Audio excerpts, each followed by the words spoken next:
Day 1 of healthy eating. Sugar இல்லாத watermelon ஜூஸோட தான் என்னோட டே ஸ்டார்ட் ஆச்சு. இன்னிலேருந்து ஸ்ட்ரிக்டாக க்ளீன் டயட் ஃபாலோ பண்ணுறோம் அப்படின்னு முடிவெடுத்து தான் டேவை ஸ்டார்ட் பண்ணேன். ஆனால் யூனிவர்ஸ் வேறு ஐடியா வச்சுருந்தது. இந்த மாதிரி டெம்ப்டிங்கான ப்ரௌனி மேலே சாக்லேட் போட்டு கொடுத்தா யார் தான் வேணான்னு சொல்லுவாங்க. பட் நான் வேணான்னு தான் சொன்னேன். எதிர்ச்சியாக தான் ஒசூரில் இருக்க வேளாங்கண்ணி பார்க் போனேன். ப்ரௌனி சாப்பிடக்கூடாதுன்னு முடிவெடுத்து தான் போனேன். ஆனால் என்னால் இந்த எல்லா வெரைட்டிஸையும் பார்த்து அடுக்கவே முடியல. ஸோ ஃபர்ஸ்ட் நான் சும்மா ட்ரை பண்ணது வந்து இந்த கேக் பாப்ஸ் தான். சின்னதாக லாலிபாப் மாதிரி இருந்ததா சரின்னு சொல்லிட்டு லைட்டாக எடுத்துக்கிட்டேன். இதோட டேஸ்ட் பிடிச்சதுனால நானும் என் பையனும் சேர்ந்து black forest jar cake try பண்ணோம். பட் இவங்க கடையில் ரொம்ப முக்கியமான விஷயம் என்ன தெரியுமா சொல்லணும், எல்லாமே வந்து 99 ருபீஸ்க்குள்ளே தான் இருந்தது.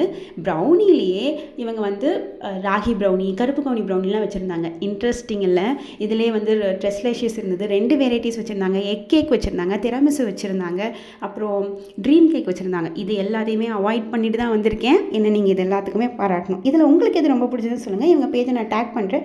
நீங்கள் ஹொசூர் வேளாங்கண்ணி பார்க்க போனீங்க அப்படின்னா ஒரு தடவையாவது இவங்க ஸ்டாலை விசிட் பண்ணி பாருங்கள். என்னை பொறுத்த வரைக்கும் ஹெல்த்தி லைஃப் ஸ்டைல்னால் ரெஸ்ட்ரிக்ஷன் இல்லை, அவேர்னஸ் தான்.